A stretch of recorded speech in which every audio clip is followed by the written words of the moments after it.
مسکین کو کھانا کھلانا ایک وقت کا، یہ تو کم از کم ڈیٹم لیول ہے.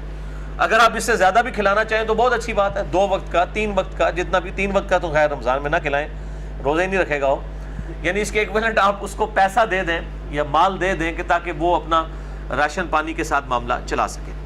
بہرحال احناف کا اس میں موقف ہے کہ 2 وقت کا کھانا، تو میں سمجھتا ہوں یہ موقف ان کا غلط ہے، کیونکہ جو صحیح حدیث اس کو سپورٹیو ہے ہمارے موقف کو، وہ صحیح بخاری اور مسلم کی متفق علیہ حدیث ہے. میں نے پچھلی دفعہ بھی ڈسکس کی تھی روزے کی قضا اور کفارہ سے ریلیٹڈ جو ٹاپک تھا، اس میں انٹرنیشنل نمبر کے مطابق مشکات میں 2004 ہے اور بخاری اور مسلم دونوں میں موجود ہے. جو ایک شخص نے اپنی بیوی کے ساتھ ازدواجی تعلق کی وجہ سے روزہ توڑ لیا تھا، تو اس کے کفارے کے طور پر آپ صلی اللہ علیہ وآلہ وسلم نے فرمایا تھا یا تو ایک غلام آزاد کرو. اس نے کہا میں غلام نہیں آزاد کر سکتا، تو فرمایا 60 روزے رکھو. تو اس نے کہا میں 60 روزے بھی نہیں رکھ سکتا، تو فرمایا پھر 60 مساکین کو کھانا کھلا دو. پھر آنورڈ حدیث چلتی ہے. تو 60 روزوں کے بدلے 60 مساکین کو کھانا کھلانے کا آپ صلی اللہ علیہ وآلہ وسلم نے فرمایا.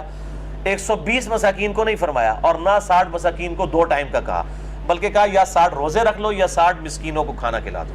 اگر یہ عموم میں بات کی جائے گی کہ 60 مسکینوں کو کھانا کھلا دو یا 60 لوگوں کو روٹی دے دو، یا عموماً ہمارے بھی جب کوئی فنکشن ہوتا ہے تو ہم کہتے ہیں جی ہم نے روٹی دینی ہے، تو 2 ٹائم کی تو کوئی نہیں روٹی دے رہا ہوتا، نہ شادی کے موقع کے اوپر نہ کسی اور موقع پہ 1 وقت کی روٹی دی جاتی ہے. یا اسی طریقے سے کوئی سرمنی جب سیلیبریٹ کی جاتی ہے تو کہا جاتا ہے جی ہم نے روٹی دینی ہے. تو روٹی کا مطلب تو کوئی بھی یہ نہیں لیتا کہ 2 ٹائم کی روٹی دینی ہے رشتہ داروں کو، 1 ٹائم کی دی جاتی ہے، یہ انڈرسٹوڈ ہے. تو 60 روزوں کے بدلے کہا گیا ہے 60 مساکین کو کھانا، تو ایک ہی وقت کا مسکین کا فدیہ جو ہے وہ ایکویلنٹ اس کے کافی. آج کی ڈیٹ میں جو ایک عام نارمل کھانا ہے تقریباً پاکستانی 100 روپیہ 100 روپیز جو ہے وہ فدیہ بن جاتا ہے. اور جو ذرا اچھے لیول کا کھانا کھانے والے ہیں تو 150 200 بھی بن جاتا ہے. یہ ہر شخص نے خود ڈیسائیڈ کرنا ہے کہ وہ کس لیول کا کھانا کھاتا ہے، اور اس لیول کا کھانا، بلکہ کھانا کھلانا زیادہ آسان ہوتا ہے، وہ سستا پڑ جاتا ہے. گھر میں اگر کھانا پکا ہوا ہو تو ایک مسکین کو کھانا اگر کھلایا جائے تو وہ 50 روپے سے بھی کم لاگت آئے گی. تو ضروری نہیں ہے کہ آپ نے پیسے ہی دینے ہیں، سب سے بہتر تو یہ ہے کہ کھانا کھلانا ہے تو مسکین کو 1 وقت کا کھانا دے دیا جائے. یعنی غروب آفتاب کے بعد جو باقی گھر والوں کے لیے افطاری کا سامان بنا ہوا ہے اس میں سے ایک افطاری جو ہے کسی غریب کو دے دیجیے. اور غریب سے مراد مولوی نہ لے لیجیے گا، مولوی بہت امیر ہے، اس کے پاس بہت کچھ آتا ہے. اپنے محلے میں کوئی غریب آدمی دیکھیں اور اس کو کھانا کھلا دیں. اور کئی ایسے روزہ دار بھی ہیں جو بڑے مشکل سے سحری اور افطاری کا اہتمام کرتے ہیں، ان کے لیے سحری کے وقت سحری بھجوا دیں، کبھی افطاری کے وقت افطاری بھجوا دیں، چاہے تو دونوں بھجوا دیں، 2 وقت کا دے دیں. جتنا گڑ ڈالیں گے اتنا میٹھا ہوگا. اللہ تعالیٰ تو مطلب نیتوں کو دیکھتا ہے. بہرحال ڈیٹم لیول جو ہے وہ 1 وقت کا کھانا ہے. تو اگر کوئی 2 وقت کا کھانا دینا چاہتا ہے یا اس سے زیادہ اللہ کی راہ میں خرچ کرنا چاہتا ہے تو بالکل اس کی اجازت ہے. تو اس میں کوئی قید نہیں ہے. اسی طریقے سے اگر کوئی انگلینڈ کے اندر یا امریکہ کے اندر ہے تو وہ پاکستانی فدیہ نہیں دے گا، وہ اپنے اعتبار سے فدیہ دے گا. جس لیول کا کھانا وہ وہاں پر کھا رہا ہے، اگر اس کو 1 وقت کا کھانا جو ہے وہ $2 میں یا $3 میں یا $4 یا $5 میں یا پاؤنڈ میں پڑتا ہے تو وہ اسی ایکویلنٹ ہی جو ہے وہ فدیہ دے گا. یہ خود ڈیسائیڈ کرنا ہے انسان نے اپنے لیے. سب ٹاپک نمبر 5، کیا مسافر سفر کے دوران روزہ رکھ سکتا ہے؟ اس کا صحیح مسئلہ کیا ہے؟ اس کانٹیکسٹ میں کل 5 صحیح الاسناد احادیث انشاءاللہ تعالی میں ڈسکس کروں گا. پہلی حدیث صحیح بخاری اور صحیح مسلم کی متفق علیہ حدیث ہے اور مشکات میں اس کا نمبر ہے 2021 کہ آپ صلی اللہ علیہ وآلہ وسلم سفر میں تھے تو آپ نے ایک جگہ دیکھا کہ ایک ہجوم جمع ہے. تو آپ صلی اللہ علیہ وآلہ وسلم اس ہجوم کے قریب آئے تو دیکھا کہ کوئی شخص ہے، ایک شخص، اس کے اوپر کافی لوگوں نے جو ہے وہ چھتری نما سایہ کیا ہوا ہے پورا، یعنی سمجھ لے ایک ٹینٹ اٹھا کے رکھا ہوا ہے ایک بندے کے اوپر. کوئی میر کو چودھری ٹائپ بندہ ہوگا. تو آپ صلی اللہ علیہ وآلہ وسلم نے فرمایا کہ اس شخص کو کیا ہوا ہے؟ تو لوگوں نے بتایا کہ اس نے اللہ کی رضا کی خاطر سفر میں روزہ رکھا ہوا ہے. روزہ انہیں رکھا ہے تو مصیبت باقیوں نے پائی ہوئی ہے، باقی جڑے جناب وہ چھتری لے کے کھلوتے ہوئے نے. تو آپ صلی اللہ علیہ وسلم نے وہاں پر فرمایا کہ سفر میں روزہ رکھنا کوئی نیکی کا کام نہیں ہے. یعنی اس قسم کی نیکی جس میں آپ لوگوں کو عذاب میں ڈال دیں اور ساتھ آپ نے ملازم رکھے ہوئے ہیں کہ جو آپ کو جناب جس کو کہتے ہیں وہ پیمپرنگ کر رہے ہیں، تو اس قسم کا روزہ رکھنا کوئی سفر میں نیکی نہیں ہے کہ آپ لوگوں کو مصیبت میں ڈال دیں. دوسری حدیث بھی بخاری اور مسلم کی متفق علیہ حدیث ہے مشکات میں 2019 سیدنا حمزہ بن عمر اسلمی کہتے ہیں کہ میں بہت زیادہ روزے رکھا کرتا تھا. میں نے اللہ کے محبوب صلی اللہ علیہ وآلہ وسلم سے پوچھا کہ یا رسول اللہ صلی اللہ علیہ وآلہ وسلم میں کثرت سے روزے رکھتا ہوں, کیا مجھے اجازت ہے کہ میں سفر میں بھی روزہ رکھ لیا کروں؟ تو آپ صلی اللہ علیہ وسلم نے فرمایا اگر چاہو تو رکھ لو اور اگر نہ چاہو تو نہ رکھو. یعنی سفر میں روزہ رکھنا کوئی گناہ کا کام نہیں ہے, کسی دوسرے کے لیے عذاب نہ بنا جائے. اور یہ نہ ہو کہ سفر کے دوران بار بار جناب آپ ایک آواز لگا رہے ہو کہ آئے آج تو میرا روزہ ہے, ٹھیک ہے, یہ بھی کام نہ ہو کہ آپ اللہ تعالیٰ کے حضور بھی شکوہ کر رہے ہو. اس قسم کے معاملات نہ ہو تو آپ روزہ سفر میں رکھ سکتے ہیں.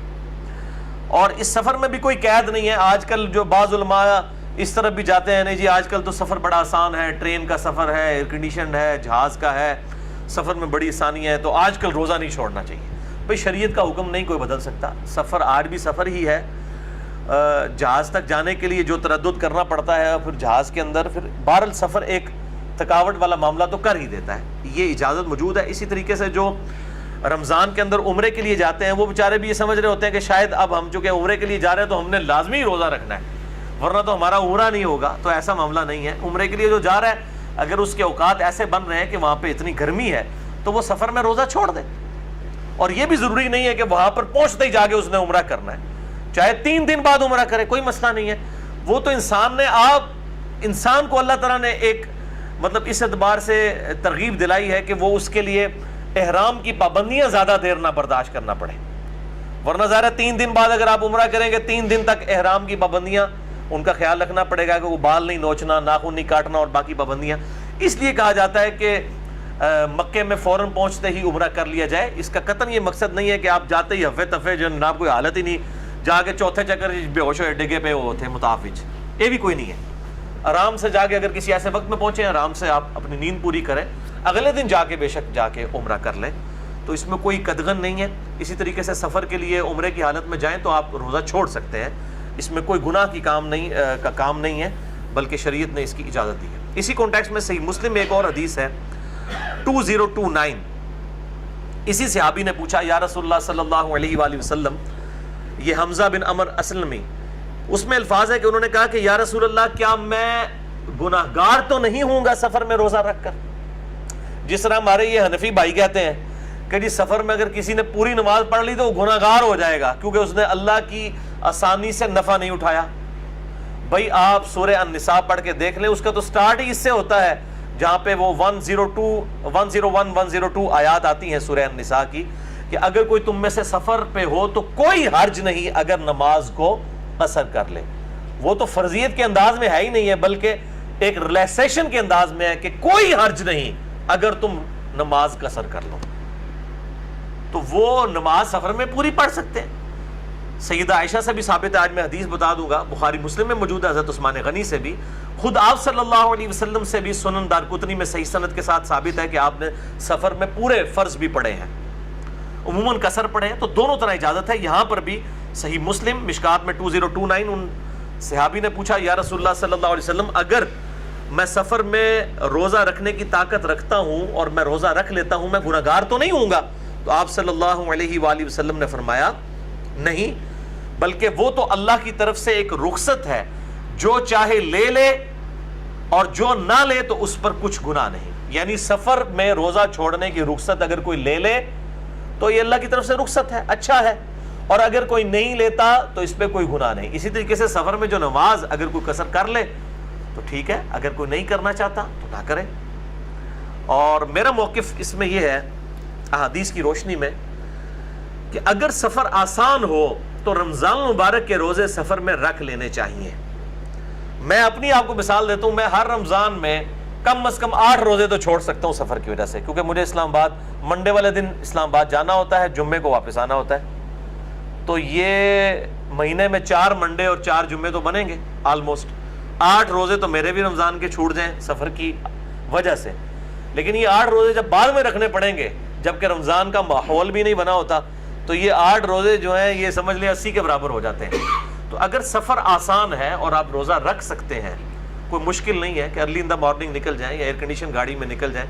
اور میں تو عموماً پبلک ٹرانسپورٹ میں ہی سفر کرتا ہوں, تو فجر کے فوراً بعد نکل جائیں اور اسی طریقے سے شام کے وقت بھی اس کو مینیج کر لیں تو اس میں آسانی ہے، اور روزہ رکھ لینے میں ہی ہمارے لیے بہتری ہے، کیونکہ بعد میں اس کا جو مؤخر کرنے والا معاملہ ہے وہ مشکل ہو جاتا ہے۔ بہرحال اگر کوئی کر سکتا ہے تو ٹھیک ہے۔